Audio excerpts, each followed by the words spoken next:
Hey guys, this is Lego Champ 561, and today we have another Lego Star Wars review. This is Luke's Landspeeder. This is set number 8092.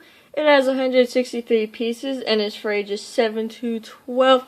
And this comes with 5 minifigures if you include R2D2, or 6 if you count the little droid that comes with the Stormtrooper. So we're going to look at our minifigures now. So we are first going to start out with Luke, and here he is. He has his classic white robes on. He's got that belt for where his lightsaber goes and stuff. He's got the classic kind of long hair as well, and it's kind of simple.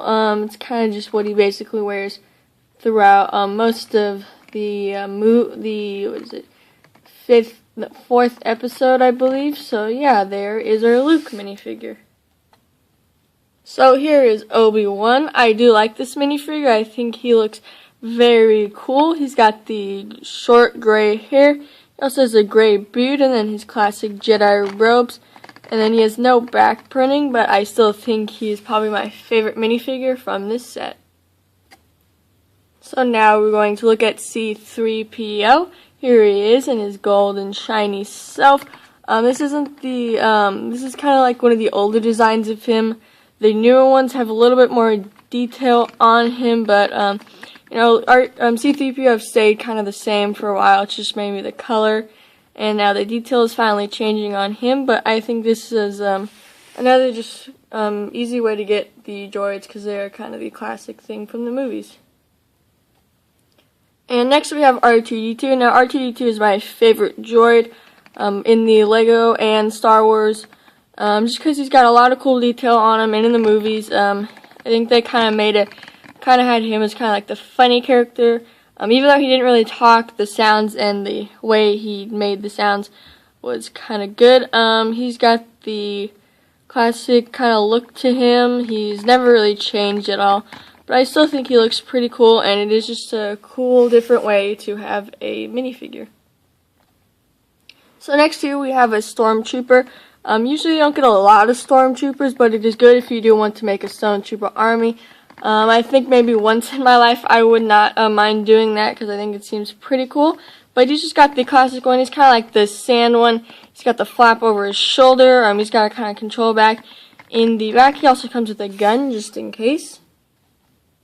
He has a white head. And then here's what the back of him looks like without the pack on. So now that we have looked at our minifigs, we're just going to look at the droid individually, because he's not classified as a minifigure. He's kind of just like a little build to go with it. And he is on these clear round bricks, and then a little, little thing at the bottom. I don't really know what the piece is called at this moment. But then you just kind of got like the cheese slopes as the kind of like sides of its head, and then just a red stud as the eye, and then you got a little antenna. And they kind of just did these clear bricks to simulate flying, because in Star Wars a lot of things fly because they're all holographic and into the future, like hopefully we will be one day, but they can't really express it that much in Legos, and this is kind of like the best they did. And I think they just didn't want to have it sit on the ground, because it doesn't really give it as like much of a Star Wars effect if it's just something on the ground like that. So I think they just did it to kind of make it look a little bit better than having like a little ground droid like they do have in the Death Star. So kind of mix it up a little bit. And then here is the Landspeeder itself. It can fit these two easily. The droids, C-3PO and R2D2, I kind of just had to put on the back, because in the instructions, or in the box, but I don't really have the box, kind of just shows C-3PO on the side, but I wanted to have R2D2 on there as well so he wouldn't have to walk. You got 3 engines on here, which is kind of cool. This one can't move, but it's not really supposed to move. And here's just a little back look of it. And then you got the side view. You got the steering wheel here with Luke. It's kind of cramped in here.